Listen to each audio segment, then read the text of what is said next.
Ya Ali Madad, and welcome to Ismaili Dialogue. Today we're going on a deep dive into something pretty fascinating, the celestial thrones of the Ismaili Imamat. Ooh, that's a great way to put it, those celestial thrones. Well, we got to make it interesting for the listeners, right? Right. Did you know that the Imamat has had these, seats, kind of like capitals, I guess, in all sorts of unexpected places? Oh yeah, some really fascinating spots throughout history. And get this, the current one, it's like a total first in its 1,400-year history. A groundbreaking first, absolutely. So we're going to trace the whole journey of these seats all the way from the very beginning to today. You ready for this? Absolutely, let's dive in. Perfect. And we'll be using, let me see, a summary from Ismaili Gnosis. You familiar with that website? Of course, it's a great resource focused on Ismaili Muslim history and thought. Yeah, tons of great info there. And we'll uncover why this new global seat in Lisbon is such a big deal. But first, we got to start at the very beginning. Sounds like a plan. Okay, so let's rewind all the way back. Where did this whole thing even start? Well, our story begins in Medina with Imam Ali, the first Shia Imam. Medina, wow. I mean, what a historical city. Oh yeah, brimming with history. Yeah. And for the Ismaili Imamat, Jannat al-Baqi Cemetery is super important. Oh yeah, I've heard of it.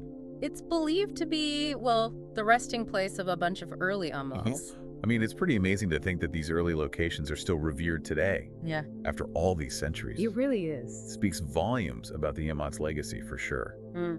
But the seat didn't just stay put in Medina, did it? No, not at all. I mean, things were changing back then, right? Exactly. The early imams, they had to navigate a world that was, constantly in flux, both politically and socially. Makes sense. So we see the seat moving around to places like Salamiyya in Syria Okay. and Jabal Mashhad, which is also believed to hold the tombs of some of those early imams. So it was a time of a lot of movement, adapting to all those challenges of the time. Was there a particular event or period that kind of, marks a turning point when things maybe started to settle down a bit? I'd say the establishment of the Fatimid Caliphate was a definite turning point. Oh, the Fatimids, yeah. Marked a huge shift geographically and politically. The seat moved to North Africa, starting in Almedia and Al-Mansuriya in Tunisia. The Fatimids, they weren't just a religious dynasty, though, right? I mean, they were big on culture and intellectual stuff, too, like their architecture, amazing scholarship. Spot on. And their architecture in North Africa, people still admire it today. Wow. But the real game changer was the move to Cairo in 973. Cairo. That's where they founded the Al-Azhar Mosque and University, which has been a center of learning for, over 1,000 years now. Can you imagine Cairo during the Fatimid period? Must have been incredible. Okay, so we've gone from Medina to Syria, then to North Africa. What a journey. Where does the story go next? Well, get ready for a change of scenery. Because next up is Persia, specifically the legendary fortress of Alamut. Ooh, Alamut, yeah. That whole period, it's shrouded in mystery and intrigue. What drew the Imamat to this, remote mountain fortress anyway? It's complicated, but in part it was strategic, to keep the community safe during a time of, political turmoil. The fortress like a safe haven. Exactly. But it wasn't all smooth sailing. This period also saw the Mongol invasions, those that swept across Asia. Yeah, the Mongols, a force to be reckoned with. How did the Imamat survive something that tumultuous? It speaks to the resilience of the community and the leadership of the imams, for sure. There are even stories about Imam Shams al-Din Muhammad traveling all the way to India. To India? Yeah, possibly to visit and support Ismaili communities there. Imagine the dedication and courage that took during that time. That's an amazing story. Shows how far the imams would go, even with all that adversity they faced. So after all this upheaval, where did the seat end up? Well, from the mountains of Persia, the story takes us to India. India, okay. After Alamut, the imams lived in various places in Persia, like Engidoun and Kahek. But there was a pivotal move with Imam Hassan Ali Shah Aga Khan Burs. Okay. He relocated to India, establishing a presence that's still there today. And I mean, his mausoleum in Hassanabad is a major pilgrimage site for Ismailis today. It's like a whole new chapter in the Imamat's story. Exactly. And then the later Aga Khans, they lived in cities like Bombay, London, Cannes, Geneva. Reflecting that global reach of the community becoming more and more global. Precisely. And Aga Khan III's mausoleum, that's actually in Aswan, Egypt. Interesting. So we've seen the seat move from the heart of the Islamic world to Persia, then to India, and finally to Europe. Wow, it's really fascinating how the Imamat's journey mirrors all the changes happening in the world around it. And that brings us to the latest development, the global seat in Lisbon. It feels like a really big step. It is a big one. The global seat in Lisbon, officially recognized by Portugal, it's a huge departure from the past. It's the first of its kind in the whole 1400-year history of the Ismaili Imamat, right? It is a truly unprecedented development. Wow. Okay, well, before we go into all the details about what makes the global seat so unique, I think we need to take a break and we'll come back and pick this up in part 2. Yeah, a break would be good. Lots more to discuss. We'll be right back. Welcome back. Glad to have you with us as we keep exploring these fascinating seats of the Ismaili Imamat. Yeah, before the break, we were just starting to talk about the global seat in Lisbon and what makes it so different. Right, it really is unique, you know. One thing is it's not tied to a specific place, like the way the previous seats were. I see. So not like a physical capital in a certain city or country? Exactly. It's more like a global hub, which makes sense considering how widespread the Ismaili community is today all around the world. That makes sense. So it's not just a location, it's more like an idea, kind of center for this global community. But what does that actually look like? Like, how does it work? What does it do? Well, the global seat has 3 main functions. First, it's there to make it easier for the imam to guide the community. Second, it works to improve the quality of life for the community globally.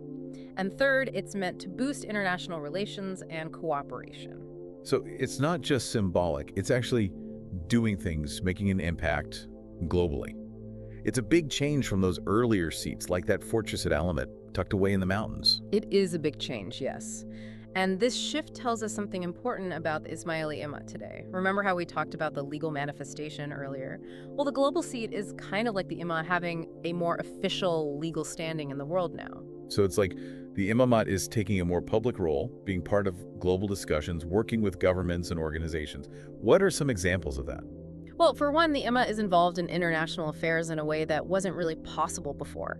They're working with governments and development agencies on projects that address things like poverty, education, healthcare, all over the world. So the Imamat is really getting involved in tackling these big global challenges. But, I mean, are there any downsides to this new way of doing things? Well, with any big change, there are always potential challenges, right? One concern could be that people misunderstand or misinterpret the role of the Imamat. Some might think the global seat means the Imamat is getting into politics, and that could be tricky in some situations. So it's important for the Imamat to be open about what they're doing and what their goals are. Absolutely. Being clear and open is really key to dealing with those kinds of challenges. It's a tough balance, isn't it? Being involved in the world, but also staying true to the spiritual side of the Imamat. What other challenges do you think there might be? Managing expectations is another one. I mean, the global seat is still pretty new. It'll take time for it to reach its full potential. We have to be realistic about what it can achieve, especially in the short term. So it's a long-term project, something that needs patience and ongoing effort. Exactly. It's about building relationships, building trust, and showing that the Imamat is committed to working with others. This isn't about quick fixes, it's about long-term engagement. Okay, so let's zoom out a bit. Look at the bigger picture. How does this global seat fit into what's happening with other faith communities around the world? Is this part of something bigger? You know, what's happening with the Ismaili Imamat is actually part of a larger trend.